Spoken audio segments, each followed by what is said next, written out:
What's up, everybody? We're back with the Outrank Podcast. After a week-long vacation, it's good to be finally back. We are missing one today. He's unfortunately not feeling well. Wick is not feeling well, but I'm joined by my co-host, Steve Lewis. Steve, how you doing, buddy? I'm doing well. It's been a long week, but glad to finally be back. I didn't get the vacation, you did, so. But it's fun. But it was fun. It was a good time. It was a good vacation. And Steve, today we are joined by Dale Wilson, a former coworker of ours down at Creech. And Dale's got a very interesting story, man. He's grown up in the military. Very interesting, very fun lifestyle. Dale, how you doing, bud? Oh, brother, I'm doing well. Much better.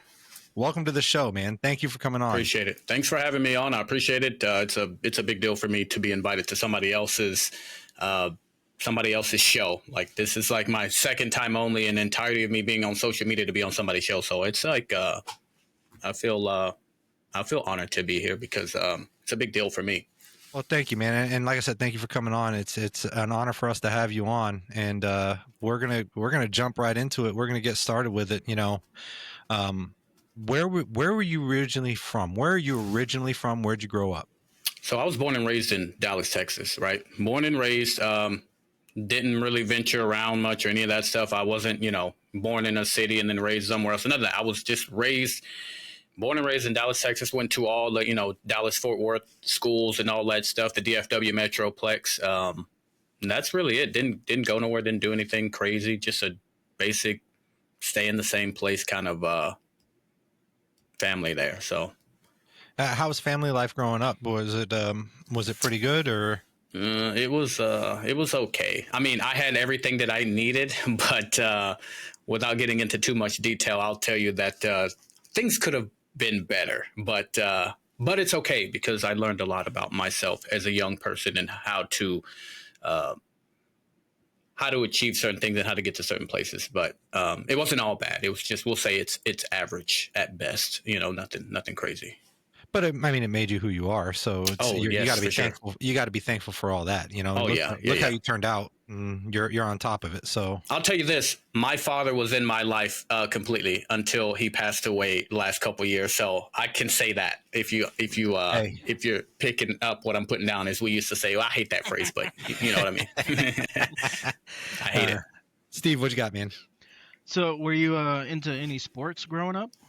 No, not really. I was never a sports guy. I ran track. Look, I'm thin, boys. I've always been thin. Even when I was 200 pounds, I was still thin. Okay. I'm just a thin guy, but, I ran track and I was in marching band. Okay. And like concert band. I was a nerd. Okay. Didn't work out, didn't do nothing, none of that stuff. But I was just like your typical average skinny nerd kid, but I was actually decent at track and I was really good at band. So I got to be good at something, right? What was your instrument? I played a few instruments. I played French horn, okay, and then the equivalent of that for marching band, I played the saxophone, and then I also played trumpet in jazz band. So I was kind of well versed in instrumentation. Now I probably couldn't read a sheet of music, but that's how it was back in the day. I was, I used to do a lot of different things, and I was okay at them. I was decent at trumpet, I was decent at French horn, and I was ass at saxophone. But still, I practiced it. So,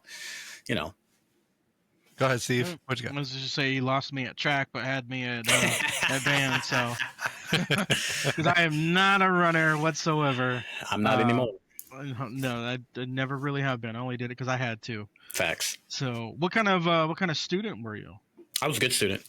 I was an excellent student, as a matter of fact. That lines up with a nerd. Yeah. That doesn't mean I was smart, though. Doesn't mean I was smart. Let's look at the career field we were in. We're not the highest intelligent. We're not Albert Einstein level here, folks. But neither is military intelligence. Facts. I literally just I don't know. I got A's and B's, man. I studied. I didn't study like hard. I was one of those kids who could be like, okay, here's your assignment. And you're like, okay. And then you like kind of look at it, but you don't. But I still made A's. I don't know. I won't call it talent. I just didn't have to study as hard as much. And I still got A's. I probably had like all A's and maybe like 2 B's or something like that. So I wasn't like a super stellar student, but I wasn't so bad. I think any kid would like to have my grades. Okay. That's just kind of how good I was. But it's not bragging. Like, I'm not, oh, look, I got it. Like, who cares? You know? Yeah. It's nothing really. I do want to take a step back, and we talked a little bit about your athletic days, and you were like, I was always skinny. I can always remember Dale and I would work out every once in a while before work. Yes. And he's putting up these massive amount of weights on the squats. I remember those days. He couldn't put on a pound to save his life. Like he would eat that Subway that we had on the base out of house and home. Like he would empty it, and he could not put on weight. I look at a cheeseburger and I gain 5 pounds. Bro. Right. You have to learn how to gain weight. Not in my case. I mean, not y'all, but I have to learn how to gain weight. I mean, you guys have always been, much larger fellows than I, but I had to fight for every pound. Like, I had to go to war. I had to go to a battle to literally gain weight. So every pound that I gain is a fight that I have to maintain. Lunchtime for him, he was battling that lunchbox. He had lunchboxes packed with food, and it was like chicken and broccoli, and he was eating every 2 hours. Yeah. And then we would go to the gym, and he would be working out, and he's putting up this massive weight. He was strong, but when you're talking about like not able to gain a pound, like it was just physically impossible for him. He was always thin and a runner. It was funny. It was funny. Because I would see you on the squat rack, and I'd be like, he's not going to put up 315. Then he's front squatting 315, and I'm like, oh, my God. Dude, my knees are hurting talking about that. Like, mine too. So with your grades being that high, did you ever consider college? Nope. Not a second. Didn't even think about it. I didn't even think about it twice. As soon as I was getting towards graduation, because when you become a senior in high school, you're like, oh, okay, yeah, I'm gonna go do this. I'm gonna go do this. I'm gonna do this. Not me, man. I was just like, I don't want to go to college. I don't care for the college life. I don't care about being in a fraternity or doing anything. I just didn't care about it. I had already set my sights on joining the military probably a year prior to me going in.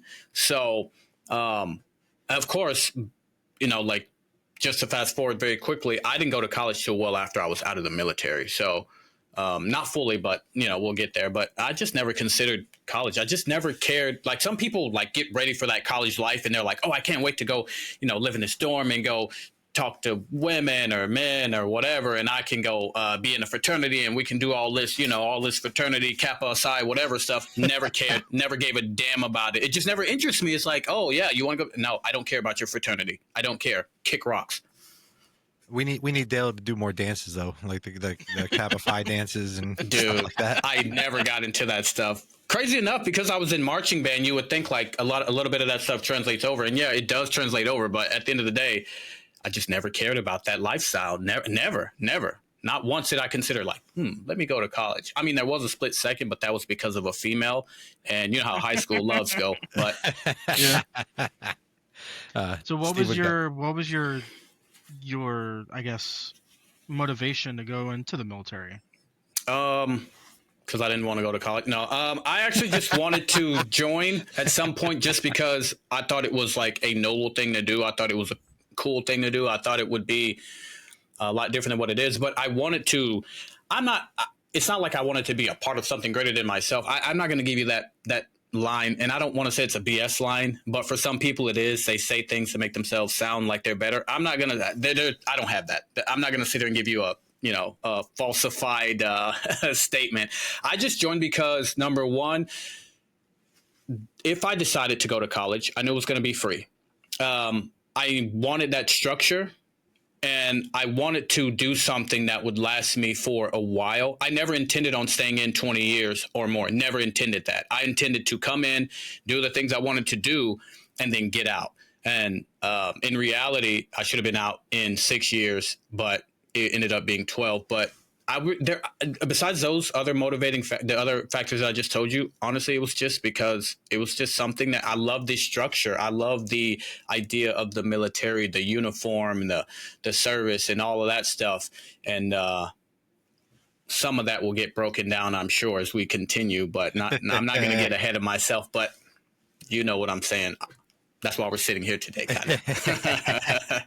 So let's talk about the process of you joining. I want to get into that process. Was security forces always the thought, like being a police officer? Or was it there another job that you were like, I really like this job better?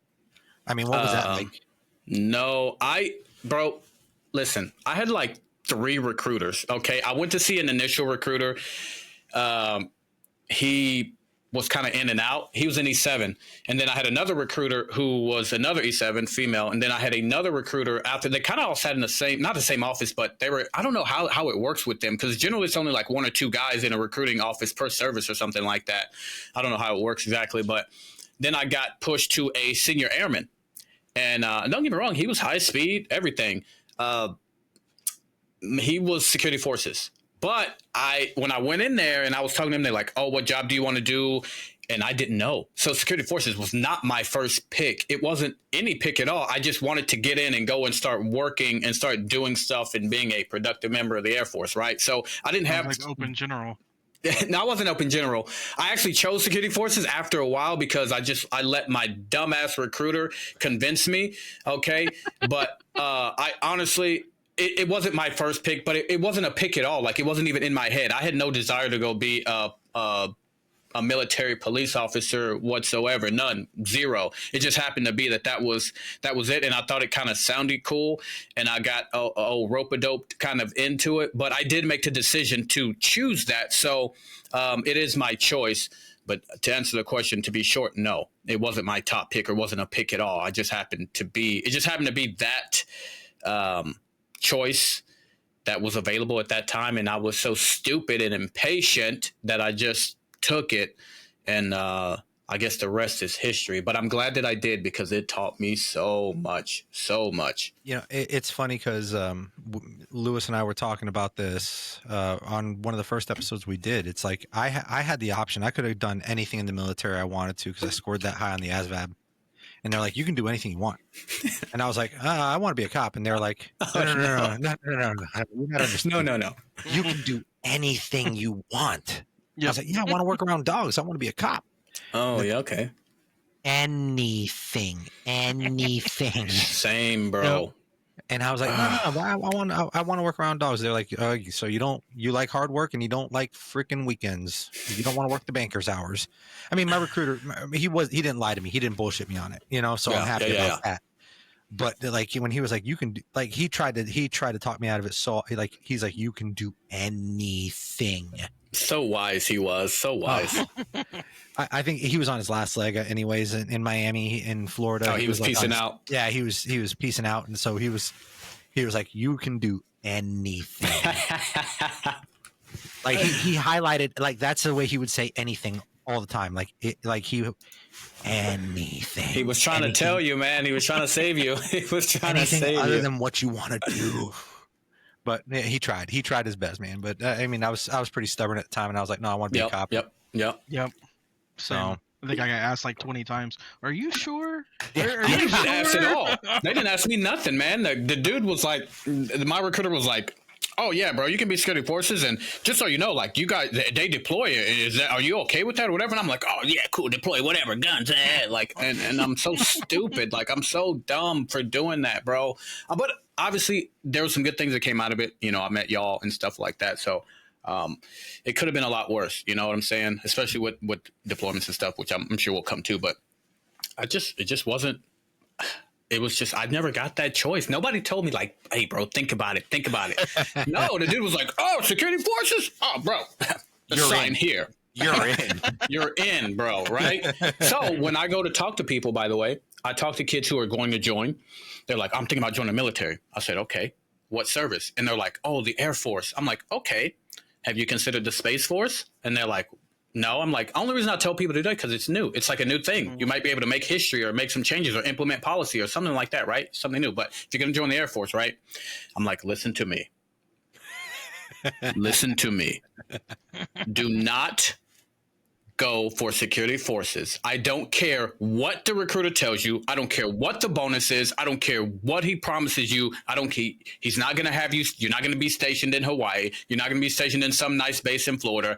Nope. I mean, it could happen, but not really. I said, do not do security forces. Not because I hate the job or hate the people. I just don't think that it's something for, it's just not the way to go if you want to have any kind of life, I guess. You know the recruiter's going to show that video that they filmed back in the early 2000s of riding on ATVs and clearing houses and you know, the deployment stuff and jumping out of airplanes, and it looks cool. It's great. Cool. Yeah. But you don't do that. I mean, you do, but not to that extent. and you could. It's possible. However, I mean, I've mentioned this on the show. Steve's mentioned this on the show too. Like, it's, you know, you put your dream sheet on, and when I filled my dream sheet, I was like California, Hawaii, Guam, of course, Germany, you know, Florida, Italy, and they're like North Dakota, and I'm like, what's there? And they go, nothing. And when I got up there, literally there was nothing, not a thing. Oh man. So let's and Steve, I'll let you ask the next question on this one, because I'm very curious on this. How was the basic training style for Dale Wilson that we know now? How was that for Dale Wilson then? Basic training was actually not very difficult at all when you think about it. Because back when I went through, it was 6.5 weeks, right? Mm-hmm. And because I prepared myself, because I actually learned drill movements prior, because I was in marching band, because I knew how to stand in a line, because I knew how to, you know, dress and get my cover, have my interval, and get my distance, right? I was naturally good at it. So basic training, of course, when you see I'm just trying to do my job. I'm just trying to like keep my head low, keep my mouth shut, and just do the stuff that I'm told to do. But when you start doing drill movements better than everybody else on day one, they're like, oh, you must be ROTC. Come here. You must be ROTC. Like, no, I'm not ROTC. So of course, yeah, they make you an element leader and all that stuff. And I'm like, I don't want this. I don't want to do this. But were you placed in the marching band element because of your band background? Oh yeah, I was actually. It was so bad. It was terrible. It was so bad. Like, I literally, because they're like, oh, you have instrument experience. Because when you get there, they ask you that, and they put you in that little band thing. It's terrible. It sounds horrible. The people there really don't know much about music. The other trainees that are sitting there, they may have some experience. Some people were just literally holding instruments to hold them, not even playing them and stuff like that. God, it was terrible. It was terrible. That would have been me not playing it. Yes, just standing there like with the instrument and just like walking around, and you know, like, I have an ear for music. Like, I hear things that other people don't hear. I know how to count and all that stuff, right? So when we're playing these terrible military songs, it's just making my ears bleed. It's so bad. I hated it 100%. So but yes, I was doing that every time, because I was in the 323rd training squadron, I think I was at that time, and they were the guys who they would pull away for like the little music stuff. If I go back in time, I would have never done that, bro. I would have never raised my hand and said nothing. I would have just kept my mouth shut and just, you know, went on through. But other than that, like, that's the one thing the recruiter never tells you. Don't raise your hand for shit. Yeah, he didn't tell me nothing. He didn't tell me nothing, bro. Just patted you on the back and said, good luck. Basically, yes. But I had to wait, though. I waited an entire year to get into the Air Force because I had some medical conditions. Yeah, so I was in the delayed entry program for like a year almost. So, you know, it is what it is. But I'm kind of glad. Steve, what you got? Oh, I was in the delayed entry for about 7 months because I went guaranteed security forces as well. Because I wanted to be a cop. Okay. I wanted to be canine specifically. Right. So it was always like, well, you got to be a cop first. And I was like, okay, I guess we'll go down this road. And of course, whenever I got to MEPS, it was like, you qualify for EOD. And I was like, oh, you mean playing with bombs? No, thanks. And then I go find them. right? His canine. So I just didn't have to disassemble or blow him up. So funny how irony works on that too, right? Like, yeah, it's funny. I don't want to play with him. I just want to look for him. Right? Yeah. So let's, I guess, walk us through your duty station. So I had only a few duty stations. I was stationed at Lackland, okay, for about 4 years, and then I did 4 more as an MTI, and then I went to Las Vegas to Creech, where you guys met me. We were there for about a year. That was the best time of our lives. And then I transitioned to Fort Bliss for the remainder of my time, and that was okay. So I only was at 3 duty stations permanently, minus, you don't count your deployment duty stations or whatever. But I never had the opportunity to go all over the place, which I'm kind of glad because I'm a Texas boy and I like to stay as close to home as possible. But nothing stellar when it comes to duty stations, which I'm glad. As much as we move around in the military, even moving to 3 duty stations, you move within the base and do all that stuff. So it's still quite a bit of moving, but just 3 bases, man. So I'm lucky in that regard, So how was your time as an MTI? Oh, it was excellent. It was, I loved it. I loved that job. Loved that job. The only issue, aside from the massive scandal, scandals. Yeah, there's an S. Which, that was crazy, but I'll get into that. But essentially what happened is, I went there to be an MTI. I got there early. Of course, you meet all the people who think that they have they have this God complex. I couldn't stand that, bro. It was so bad. You think it's bad with cops, bro? It's so bad with MTIs because all these people who are like desk jockeys who work in personnel or they work in a dental office or something like that, they think that they're like the hottest because they got a big hat and a tight uniform. Okay, but listen. It was a really good job. I love the job. I love interacting with the trainees. There's trainees that I trained. What year is this? 25? Okay. So there's trainees that I trained over 10, 12 years ago, 11 years ago, roughly, maybe even longer, who I still talk to this day, that I am so close with them that I am close with their mother, their brothers. I trained 2 brothers. Not even on purpose. I trained one. He was in my flight, and his brother was in my brother flight, or our brother flight for one of the flights, right? Maybe like a year apart. So I love that job, man. I loved it. You get to mentor, you get to influence, you get to train, you get to teach, you get to essentially raise these kids because that's what they are for most of them. Some of them are like old kids, like the 30-year-old kids, but you get to raise them.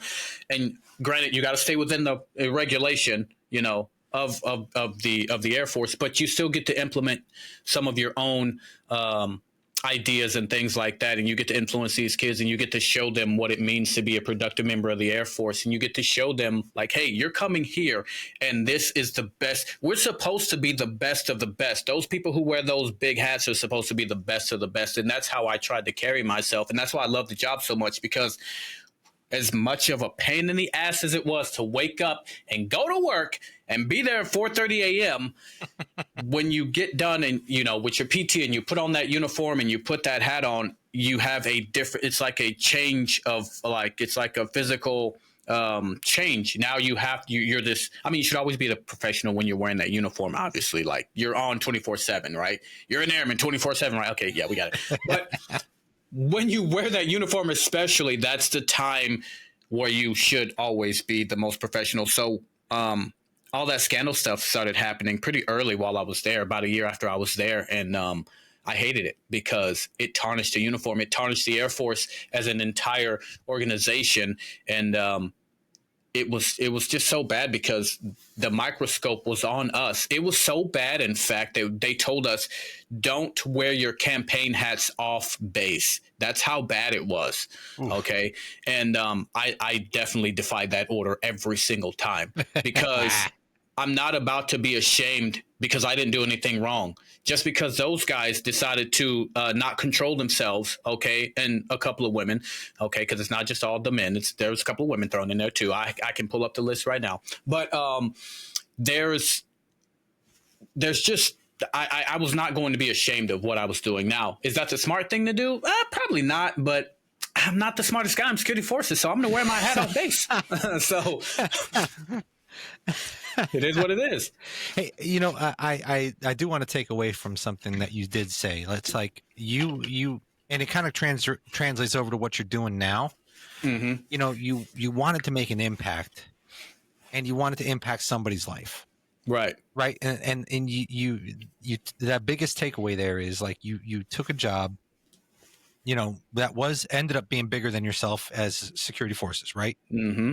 And then you go to a job that's bigger than security forces and training the new kids to come into the Air Force. So you always sought a challenge, it looks like, and you wanted to impact somebody's life for the positive, which is kind of what you're doing now with your content and stuff like that. And and we'll get into that here moving forward. But I mean, I just wanted to point out that your motivator was to make an impact, and it clearly happened. It clearly worked. Because if you made an impact on one person's life, then your job was successful, sir. Correct. I just have these incredibly high standards for myself. There's things that I tell myself, and the thing is to, somebody might say, I was talking about haters earlier before we went live, and like, there's always somebody that's going to talk trash, but I'm like, listen to me.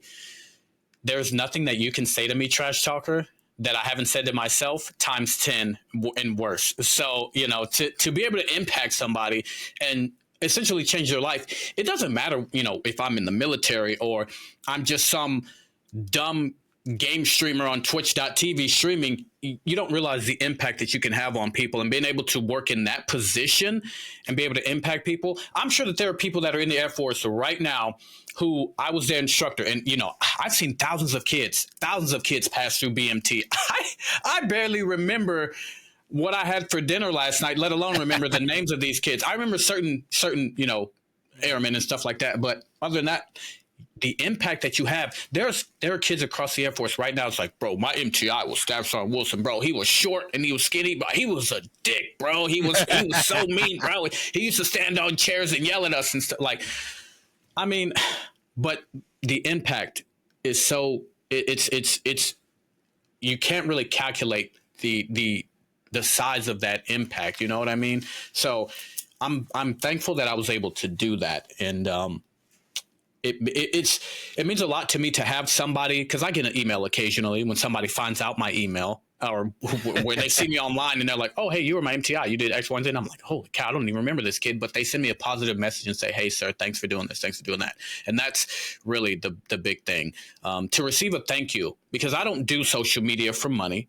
I don't do social media for clout. I don't do it to say, oh, look at me, no. I the things that I do when I'm teaching, whether I was, whether in the military or I'm out, I do it to impact people in a positive way, and to get somebody to say, oh, thank you, which is not what I'm looking for. Like, I don't need a thank you, but when it happens, it kind of hits you and you're like, oh, I'm actually impacting people's lives by the things that I am saying and doing. So it's a big deal. That's why that job was such a big deal to me. It wasn't just your average, you're like, oh, let me go get a cup of coffee and I got to deal with these stupid trainees. Like, no, you are training the next generation of people to replace your crusty ass. That's what you're doing.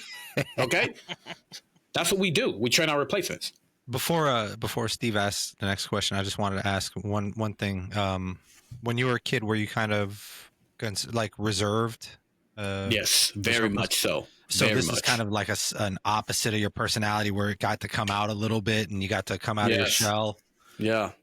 I mean, I usually see that happen a lot with the MTIs as well. I was never an MTI. I wanted to do it. And I when we moved from Creech, I tried so hard to get down there, but it wasn't the case. I think you would have been good at it, honestly. I would have had fun. I know I would. You got the right mindset.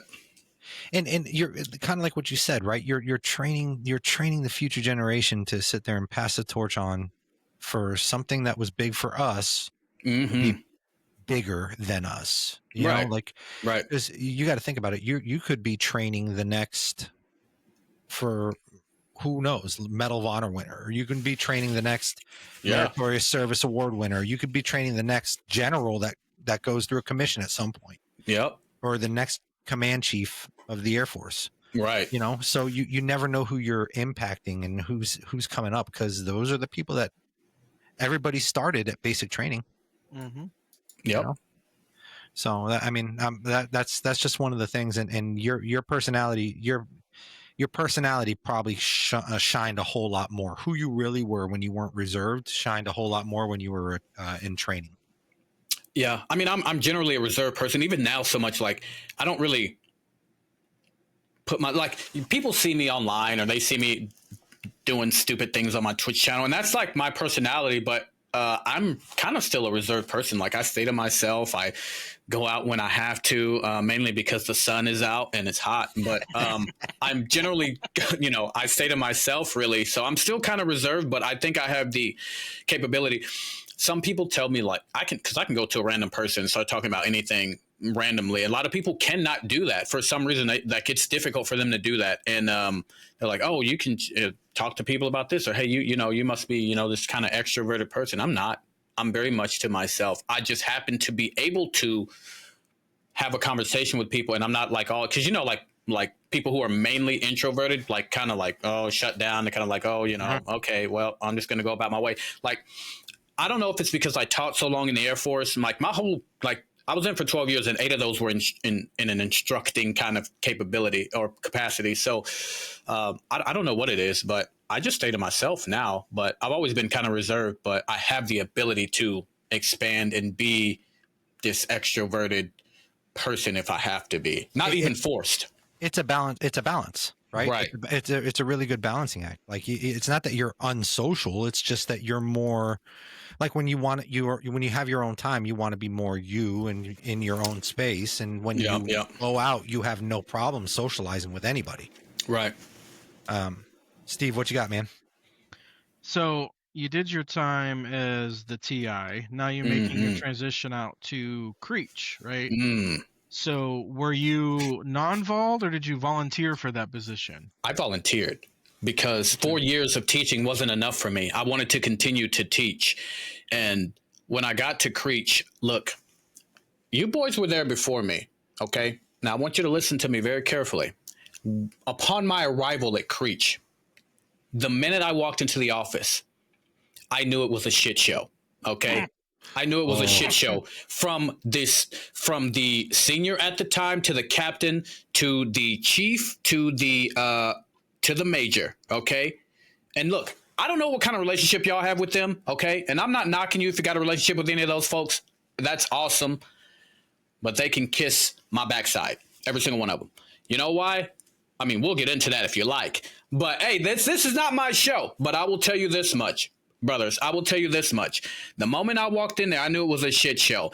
And let me just kind of jump ahead a little bit to my favorite senior of all time, my favorite E8. And by favorite, I mean not Senior Robbins.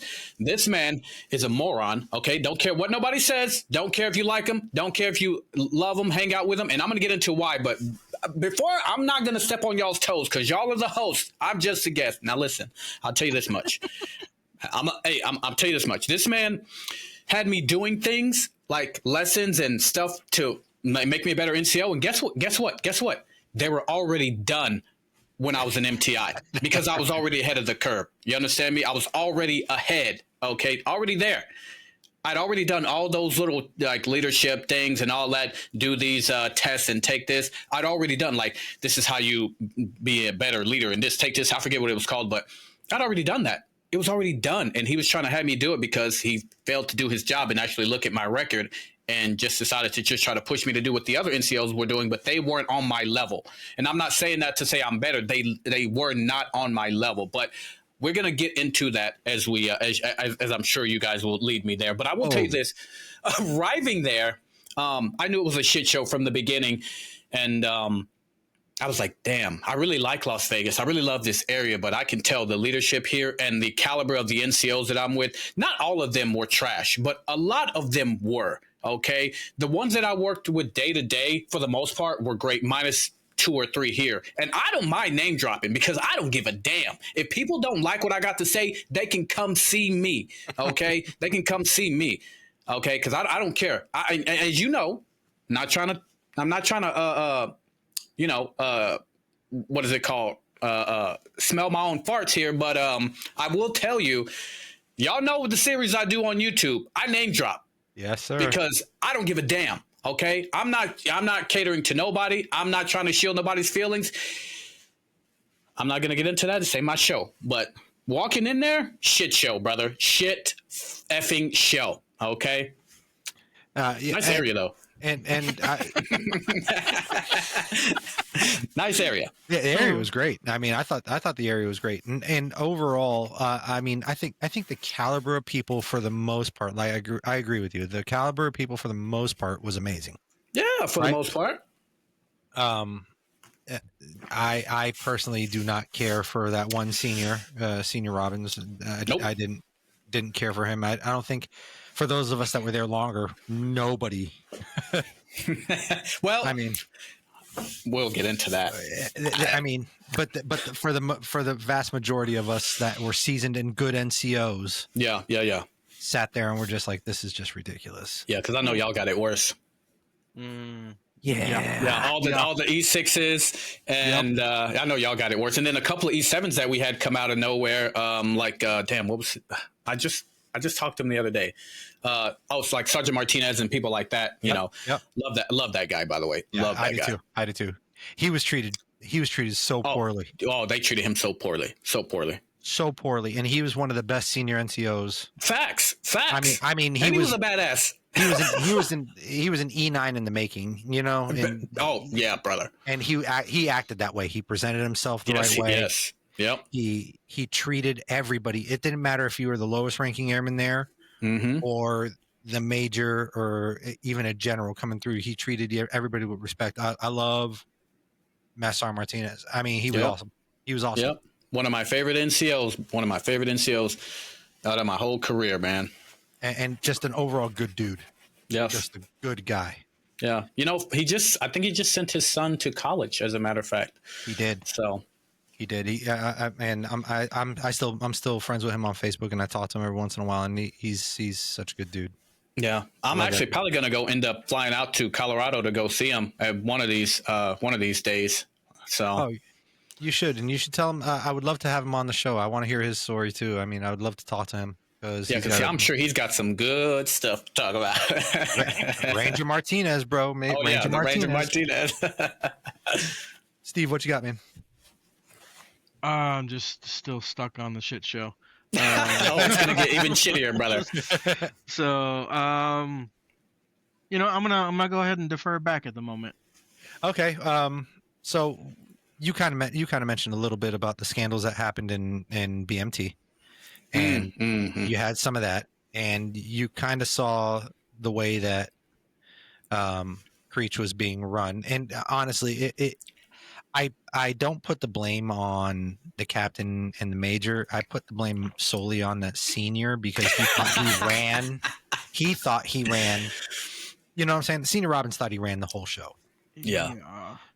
Yeah. He was telling the major he was a piece of shit.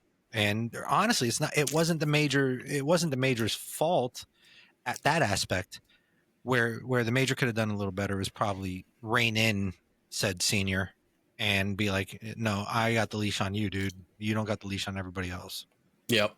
You know, I mean, and I can't even blame the captain at the time either, because, you know, he was kind of a new captain, kind of coming into it.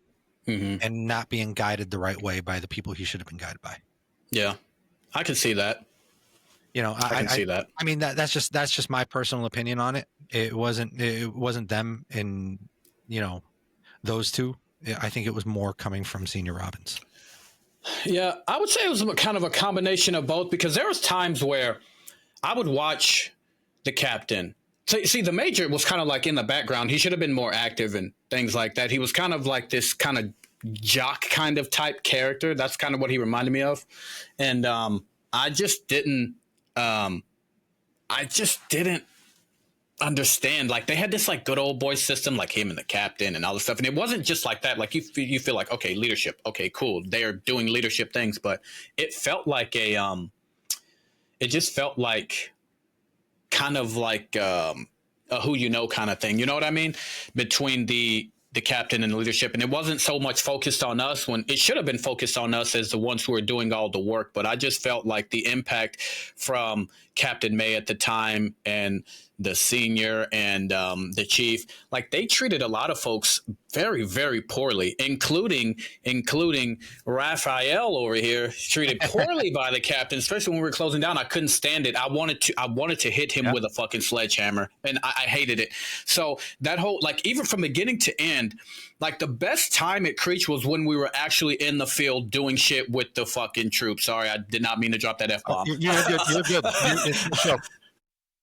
All right. So now that after our brief little pause, we are back. And so I guess my next question is, we're talking about the mistakes that were happened, like we talked about in San Antonio, in Creech, and then you move on to El Paso because we opened up the ground training squadron there. You and I both went there. And I felt that it was still a shit show there. Of course. Yes. Not by anybody's fault, just because it was a good idea on a paper napkin and they wanted it implemented. Did you see a lot of the same things, Dale? Initially when I got there, like the first thought that went through my head, because the facilities that we had there were so massive and things like that. So like in my head, when we were like making the transition to Bliss, I hated it because I'm like, we have all this land that belongs to the Air Force out here.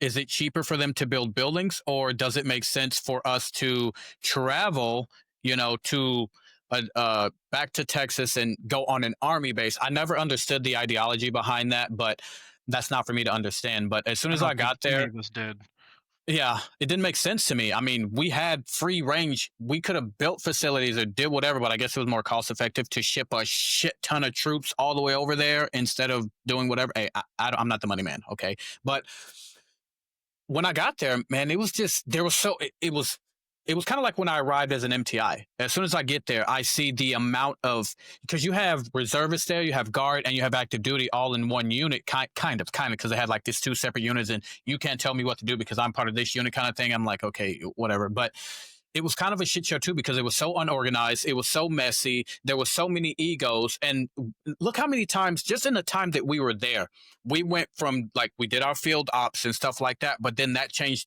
It changed constantly, like the length of time, the lessons over that. I don't even know how long.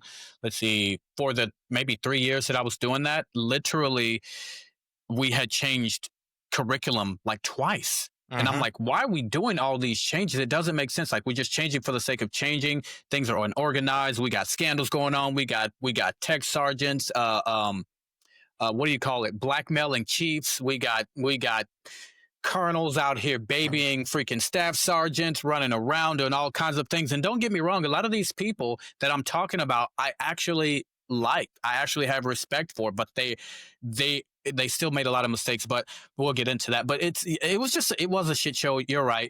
With the organization and everything, attitudes, and there was a lot of things that people were allowed to do there, free reign, kind of like Creech was initially. People were allowed to do whatever they wanted to do if they were in bed, and I don't mean that literally, but in bed with a certain people. And I noticed that immediately. There's a lot of clicking up, a lot of, we're going to hang out and do this over here. These people are going to get put in these positions because they are part of a old unit. Take, for example, the 820th guys. A lot of those guys got put into special spots because we had I don't know what position it was in, but we had a senior leader that was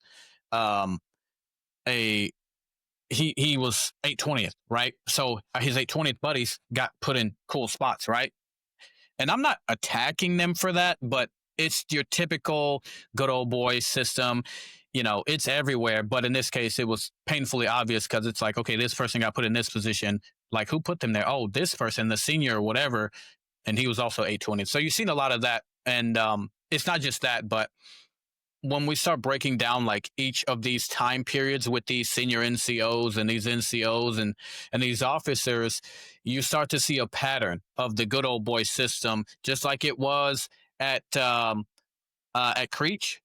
And I can expand on that too, but just like it was at Creech, just like it was at Fort Bliss, right? So I happen to be very observant, okay? And I'm not just saying that because I want to sound cool. Like, I notice a lot of things and I watch people a lot. And being at Fort Bliss, I learned a lot, and I learned to not speak as much. I was actually more quiet there than I had ever been because I noticed all the things that were happening and all the people and the way people were treated, and simple things like we're all part of the same military, right? We're all part of the same Air Force, yet you'd have these guys who are reservists or guard, and they are literally trying to destroy somebody else because they're active duty or because some active duty E7 told them to do something and they don't believe that they should have to follow those orders because they're guard. Like, I get it for certain instances, like, hey, you got to go here and do this. Well, actually, sir, I have a guard thing over here. I get that. But that's not what it was.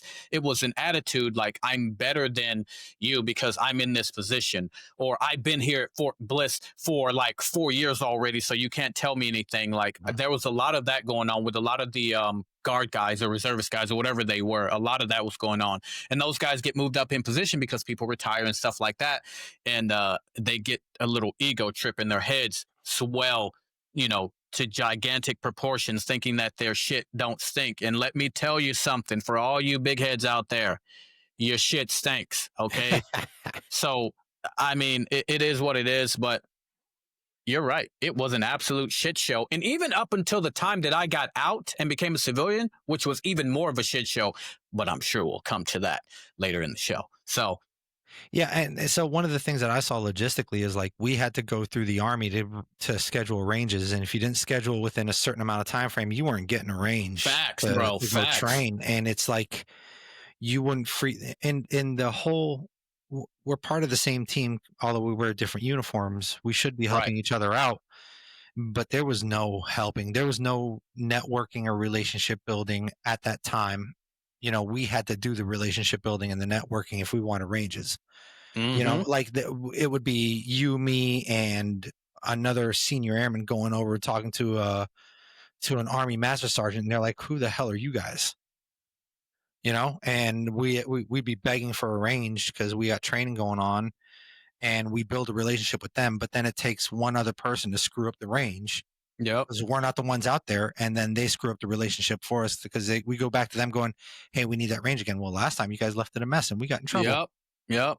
Or something happened or whatever. And I mean, there's a lot of times where, because I'm pretty sure we had a range scheduler, but sometimes they didn't do their job, and I can't tell you who they were or whatever, because that was, and it's not even because it was so long ago. I just don't remember who they were. But I'm telling you, these guys, a lot of the stuff we had to handle and fix on our own, which shouldn't have happened. But I mean, a lot of people will tell you like, that's just the military. You got to adapt and overcome and all this stuff. But I don't want to hear that movie bullshit, because when you're in a position and you're supposed to do a job, you're supposed to do that job. You don't make people go out and do things that you should be handling. And there was a lot of that, especially when it came to things within our unit, just simple things like range, scheduling the range, or doing ammo, or doing this. Like, why do I have to go all the way to the armory and do X, Y, and Z when you should have that stuff already provided? Why do I have to go over here and do this? And it's not a, like, I'm just bitching like, oh, why type of thing, but it's really just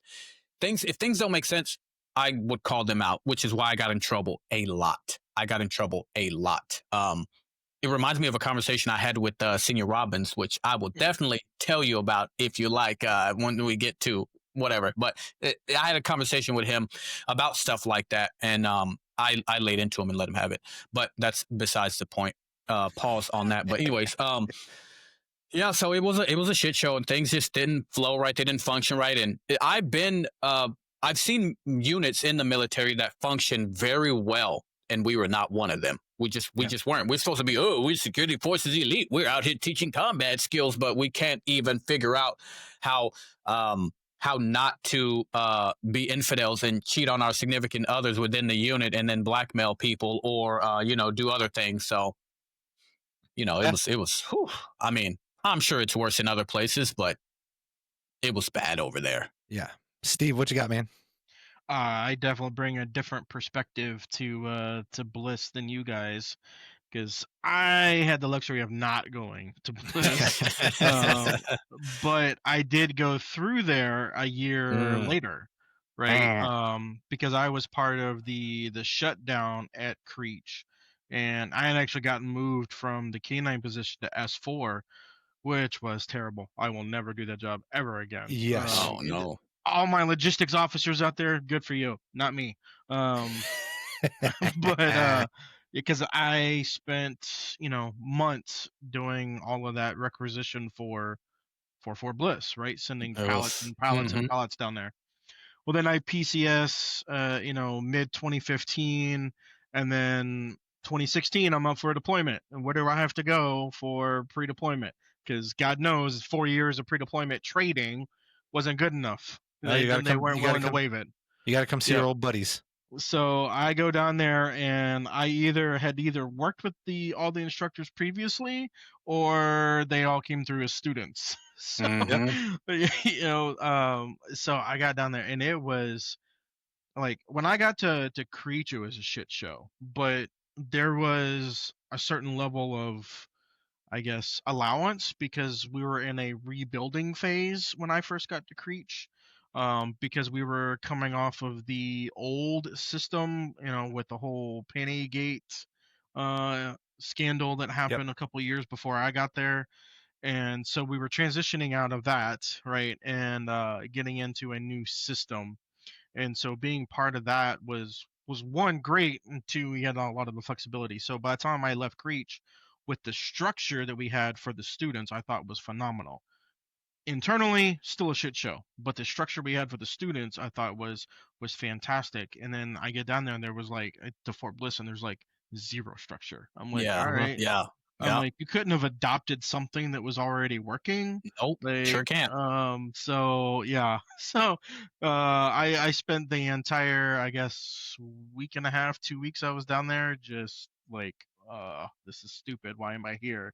Like, and of all places, I'm going to Qatar to go be a kennel master, right? I'm not even going to like, Iraq or Afghanistan or like any of these crazy. I'm literally going down to an Air Force base. Like, they treat you like home station now. You got to do MIC-T and the whole nine. What? Right? Yes. Yeah. I had to do MIG-T inspections at Qatar. I was like, this is home station. Like, we shouldn't have to do this in a deployment, but here we are. Anyways, I digress. So we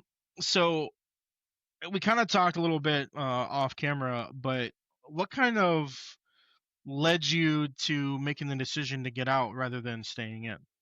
Oh, you guys have about 6 hours? Because I'm gonna tell you right now, honestly, one of the biggest things that caused me to get out, honestly, was simply I was a hard worker. I was smart. I knew my job better than most people. Okay.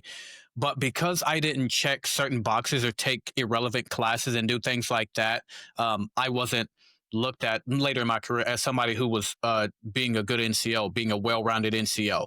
And as you know, like, a lot of those stupid classes that they were pushing on us, especially for people that were getting ready to test for tech, like, oh, if you don't do this and do this and do this, like, at that point, and that was prior to me, actually, no, I think that was while I was there at Bliss. They're like, hey, if you don't do X, Y, and Z, you're gonna get kicked out or whatever. And I was like, okay, then I'll just get out when my time is up. And just trying to do stupid things like that, these stupid irrelevant tests that eventually got taken down, and we don't even have to do them anymore, which I knew was going to happen. Mm-hmm. But hey, I guess exactly what I'm Nostradamus, but I guess, forget me, because I said that from the beginning. I said, this stuff is going to go away. I guarantee it's going to go away, and they're going to say this is stupid because it has no bearing on our everyday lives in the military, nor does it add any value to the promotion system at all. It's pretty much worthless. But stuff like that happened. I got tired of working my ass off and watching people move up because they were, how can I phrase this without being vulgar? They were, we'll say, in bed with certain folks, and I mean that literally and figuratively. At that point, I got tired of seeing people move up because of that. I got tired of seeing people who I knew were complete trash moving up, and some of those people were from Creech, by the way, and they moved up when they got to Fort Bliss, and they got promoted because they got promotion statements. I got told. This will really piss me off. I got told when I was getting ready to get my promotion statement on the EPR, you go to the right and it's like must promote now. They said you didn't get a must promote now because you didn't do this course 14 or 15 or whatever it was. And that ended up going away, like I was saying, or like I said, that went away. But in that same year prior, I got 2 CCFs at the same time. Do you understand that there's very few people that can do that? I got 2 at the same time. There was nobody in the unit who got 2 CCFs at the same time, yet I was only a down the road, middle of the road guy promote, right? I'm like, bro, I got 2 degrees at once in the service while I'm working. How am I not a promote now among my job and other things, right? Right. So, and there's people that have nothing and they're getting promoted because they took a class, or not just that class, or they did other little PME things. And I'm like, that's the kind of stuff that continued to push me out. And also, I got tired of being told that, you know, you're supposed to be this NCO, this frontline supervisor, and do X, Y, and Z, and your opinion matters and you're valuable. But when you bring that shit up and you try to tell these people, these E7s and E8s who think they know better, they shut you down immediately. And I just got tired of that. I got tired of doing those kinds of things and working for those people. And people like, well, those are the type of people that are everywhere. And I'm like, you're absolutely correct. But here's the difference between being a civilian and being a military member. At any time as a civilian, I can say, okay, I don't like the way this is going. I'm going to go ahead and put in my 2 weeks and I'm going to go work my new job that I've already found, or whatever the case may be, right? You can do that as a civilian at any time, right? As a military member, you don't get that opportunity. You have to do your job because you did this and you said, I swear to support and defend the Constitution of the United States against all enemies, foreign and domestic, right? You raised your right hand and you said that. So you're stuck, right? And I didn't want to be stuck anymore. I got kind of burned out because I was high speed. I was super high speed. Even as an NCO in my later years, I was still a high speed NCO, but I just got tired of the BS, man. I got tired of the unorganization. I got tired of the do as I say, not as I do mentality. And all of that, not to be too specific, but all of that stuff just kind of came to a point. But I'd already decided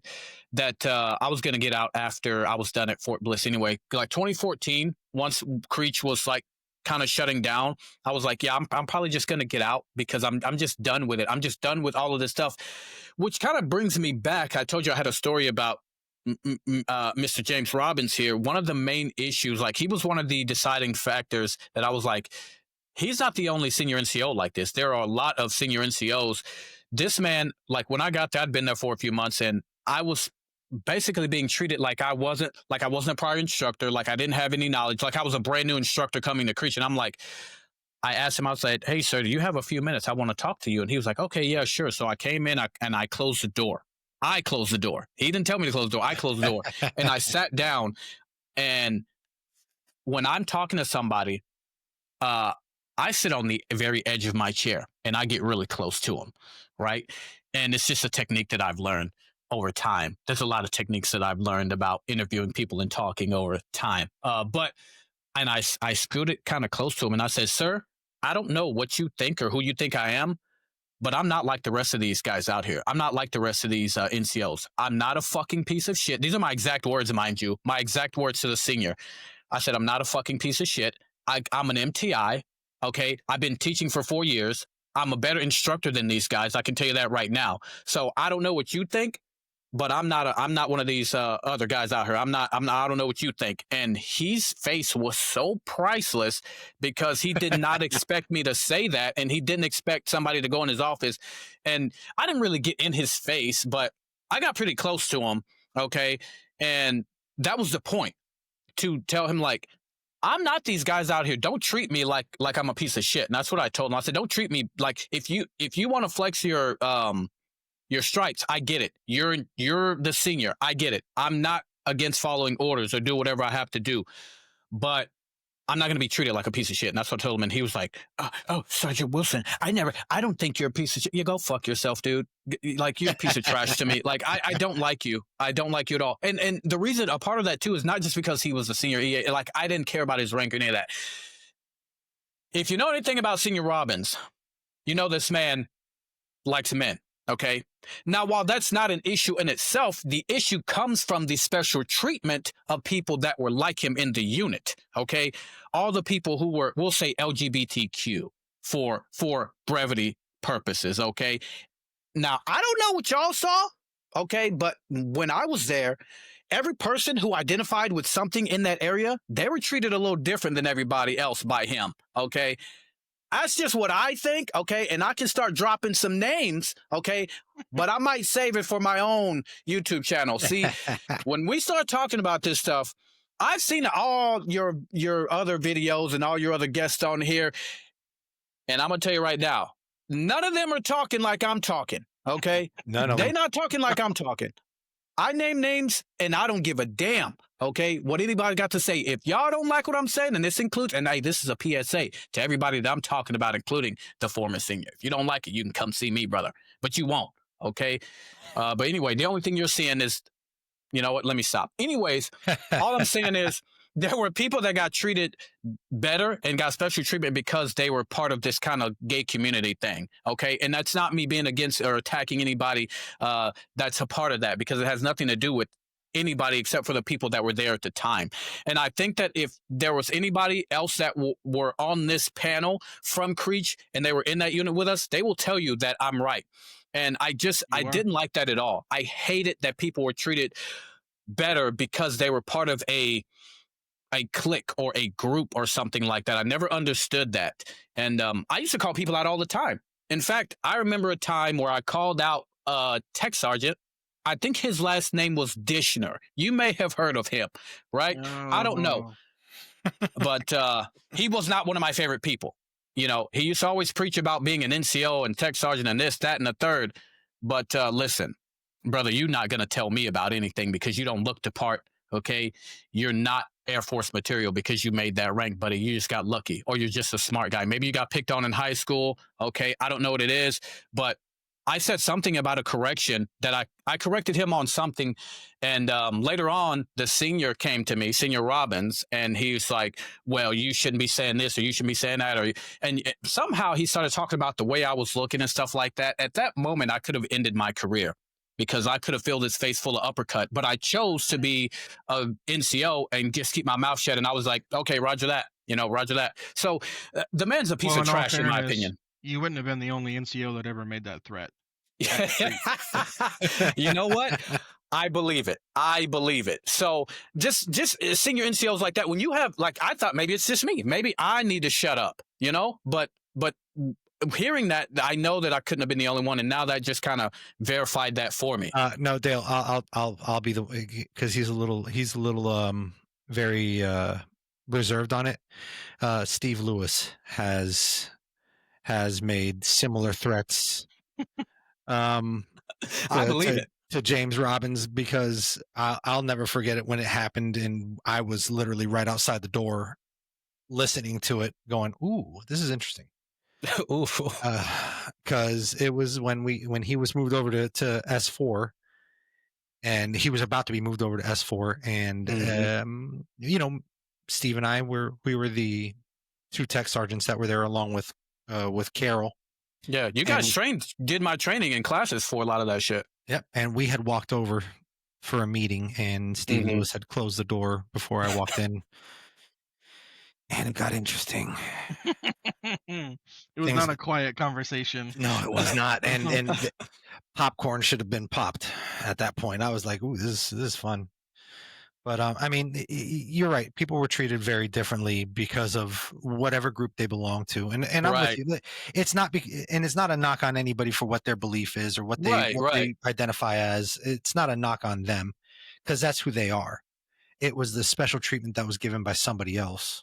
Right. That is the knock. Right. It's not what you identify as. It's a special treatment. The special treatment because, you know, that person related with you. And again, I don't even care what his belief was. Yeah, I couldn't care any less that, you know what, I couldn't care any less that he's doing the things that he's doing. Boy, I'm trying to keep it. Woohoo, man, y'all don't understand. No, but I didn't care about that.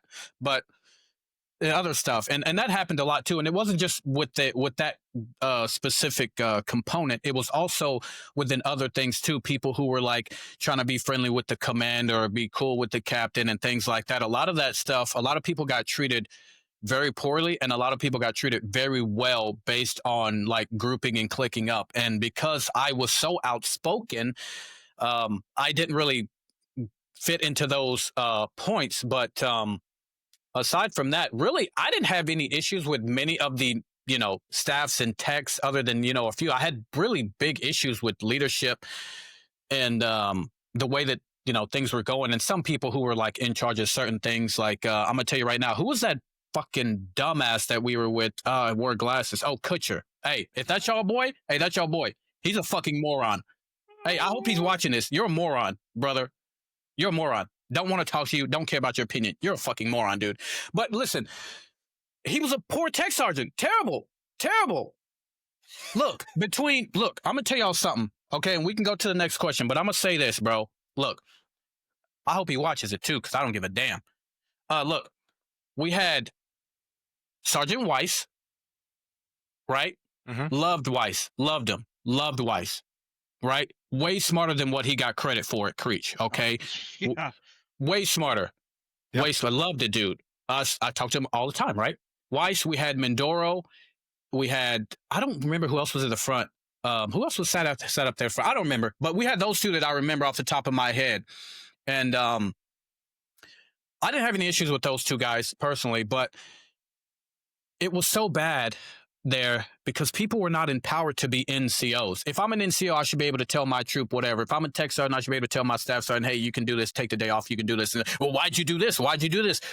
If you're going to give me the opportunity to be an NCO, then let me be an NCO. Let me tell my troops what they can and cannot do. Like I'm a staff sergeant. If I got a senior airman or airman underneath me and I'll say, you know what?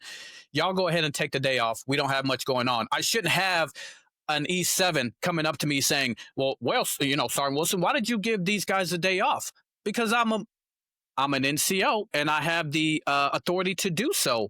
And guess what? Their jobs are done or whatever the case may be. So there wasn't a whole lot of empowerment there. But to go back to the original, just too many groups and too many clicking up and things like that. And I just couldn't stand it, bro. I couldn't stand it. And it was that Creech. It was that Bliss. And it's just, I know it happens. And people say, well, it just happens, bro. You have to deal with it. No, you have to shut your damn mouth, okay? Because it shouldn't happen. It shouldn't happen. Right. So that's my whole point with that, you know? Well, you're absolutely correct there, because it definitely happened even at Davis Mountain when I was there. Mm-hmm. And, I saw people get promoted because they were in the in crowd. Correct.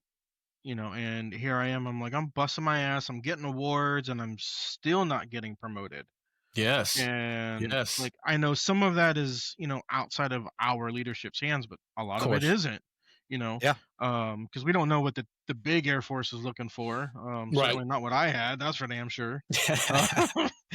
But so yeah, I definitely get that aspect for sure, and that was a big reason why I retired as well. Yeah. Just was like, well, if I'm not gonna, because I'm not gonna be in the clique, I'm gonna tell you, the regulation says this, regulation says that, and if you don't like it, then I'm sorry, but the person who wrote the reg outranks you. That's what I'm gonna follow. Facts, and, brother. That was a big deal. Yeah, following the reg, bro. Yeah, when you tell senior leadership that they're wrong, they don't like that so much. No, they don't like that at all. No, and I did that on multiple occasions, and that's where I was like, all right, it's time for me to retire. Yeah, that's a smart move. The biggest thing that I found, and this is the biggest lesson of all, for anybody that's in the military currently, all I can tell you is, if you know the regulation and you're following the regulation and you have to deal with somebody, as long as you know that reg, you're always right. I can't tell you the countless number of times I've had to pull the reg out of my pocket to show somebody something about a uniform or something about some kind of anything. And I actually was just talking about this on my video that I put on my YouTube channel. It was this morning. It premiered this morning at 0700. And I was just talking about how I used to carry certain regulations and things like that in my pocket for like hot ticket items like uniforms and stuff like that. And somebody would be like, oh, well, they can't do this or they can't do that. And I'm like, well, actually, sir, they can. And here's the regulation right here. I've done that. And I've had some disgusting looks at me for doing that. Like, sir, the reg is clear. It's right here. Then you have those people who like, don't tell me what the reg says. I know what the reg says. Well, clearly you don't, because you haven't read it. So, as long as you know the reg, like, you're good. Okay. And nobody can beat the reg. Like, nobody can beat it. You can talk about, you shouldn't have done this. You shouldn't have done that. You shouldn't have said this. But sir, here it is in black and white. that should be the end of the conversation. But people let their egos control their mind. So when they get to that point, they don't care about the regulation. They don't care about, especially if they're higher ranked than you, they definitely not going to care about the regulation. And I saw a lot of that. Like there was so many like violations of the regulations across Creech and across Bliss and things like that we saw all the time. And you know, we just couldn't, it was just pointless to try and like correct people. And I would hope that if I'm violating something, someone would please come up to me and pull me to the side and be like, hey bro, this X, Y, and Z. And I'm like, oh crap. Okay. Let me fix myself, because I'd rather be caught by one person and fix it than be caught by tons of people or seen by tons of people messing up and looking dumb, you know? What drove me nuts is the people that tried to correct you on a reg, but they weren't following the reg themselves. Oh, you know what I'm saying? Like I and it happened to me on deployment one time. I had walked in and I just had I was in my PT shorts, my PT shirt, and I had a gun belt on and I had my gun on my side. And this was in Iraq. And I had walked in and somebody goes, of all places. Yeah, and somebody sat there and was like, you can't have your gun on like that in your PT gear. And I looked at the guy, he was a captain, and I was like, nice hat. You're not allowed to wear your hat inside. Nice hat. Nice hat. He was not happy. Like, if you're going to correct me on the regs, you better be on your A game too, right? Yep. Like, and it shut him up, but he was not happy about it. Like, if you're going to correct me, you know, you should have had your hat off, following the regs, told me about it. Then maybe I would have sat there and taken your advice. But when you're sitting around there eating your lunch with your hat on, and you don't work at the DFAC. Oh man, you don't work at the DFAC. It's game time, bro. You know, like it was game time. So a couple questions before we finish up, because I know somebody has a toddler that's going to be waking up from nap soon.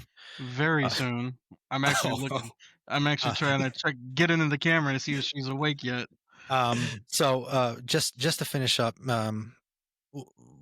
before we get into that briefly, any struggles when you got out as far as identity wise or just the transition? Transitioning, not so much, but identity, no, not really. My biggest issue, my biggest issues were really, I went to work as a civilian contractor, and we might have to have a part two. Not even joking. Yeah. We might have to. I will say this. No actual issues with transitioning, but I had an issue with going into the civilian world and watching people be lazy pieces of shit, or watching people not do their job and trying to call them out, but being told that I can't fire X, Y, and Z because we don't have the manpower, but our job is not getting done because those people who are supposed to be doing their job are not showing up and they're not doing their job.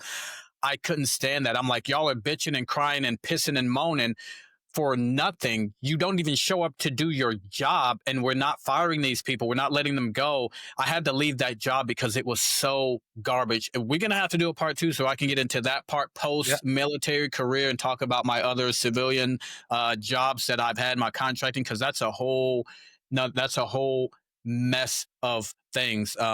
We might even do some more military stuff, because I have a lot of story to tell here, brother. I'm not a one and done. Y'all gonna see me again. So for the fans out there, you're gonna see me again. We might have to do part two next week. We might have to do whenever y'all want to do it, we can do it, because I got shit to talk today. Okay. So, but yeah, no real crazy identity issues or things like that. Like, I'm very secure in who I am as a civilian, and I love the fact that I was in the military. I'm glad I learned a lot. I have all the respect for the people in the uniform, even the morons that I don't like that are still wearing the uniform. I still have respect for those baboons because they are still wearing that uniform. Okay.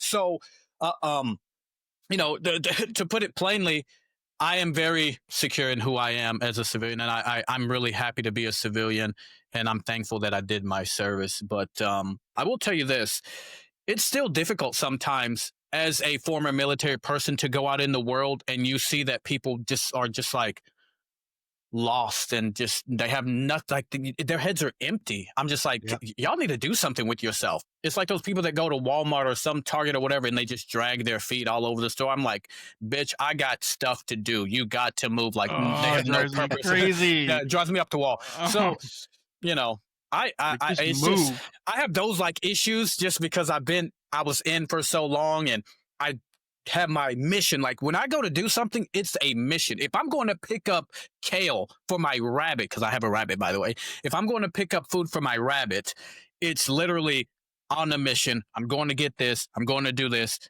I don't want to try your sample. I don't want to stop and talk to you about Jesus Christ of Latter-day Saints. I don't want to talk to you about AT&T. I don't want to talk to you about any of this stuff, okay? I just want to do my mission and get out. So it's kind of difficult for me to process things like that because I'm so ingrained in the mission mindset. But other than that, I'm kind of chilling, man. I've been a bum for a lot of my time out, bro, playing video games on Twitch and everything like that, bro. So... Well, I'll tell you what, I think we should do a part 2 next week. What do you think, Steve? Absolutely. We should do a part 2 next week. I'll put you on the schedule for it. Yeah, please do. But in the meantime, Wick will be here. Oh yeah, and then you get to meet Wick, and Wick's hilarious. Wick's hilarious. So for those of you fired up, for those of you interested in more Dale Wilson stories, stay tuned. I was tame next today. week. I was tame. Hey, you were good. Today. You were good. You were good. You were good. But Dale, before we sign off, I just wanted to let everybody know where they can find more of your content and stuff like that.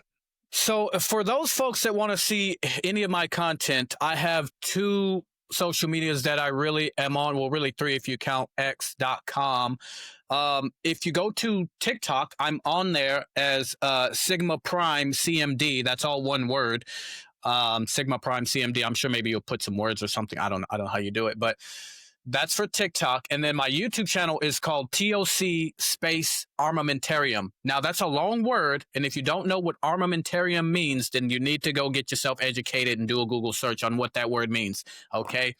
So my X account, let me see, because I don't even know what my name is. Let me look. Oh, here it is. Yes, it's D Wilson, the number 4, Texas, but TX. That's where I talk the most shit about everything.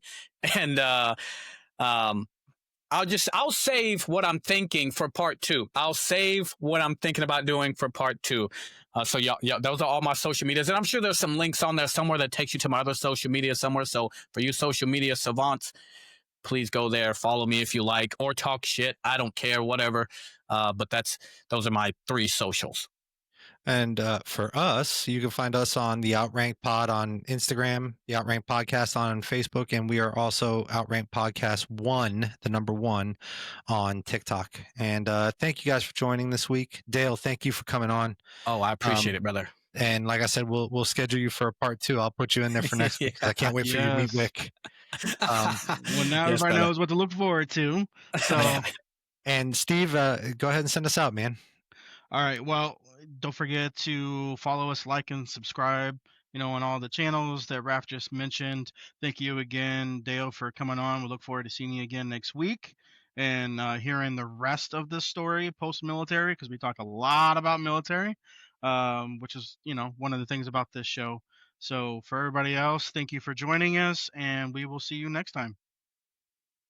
Peace.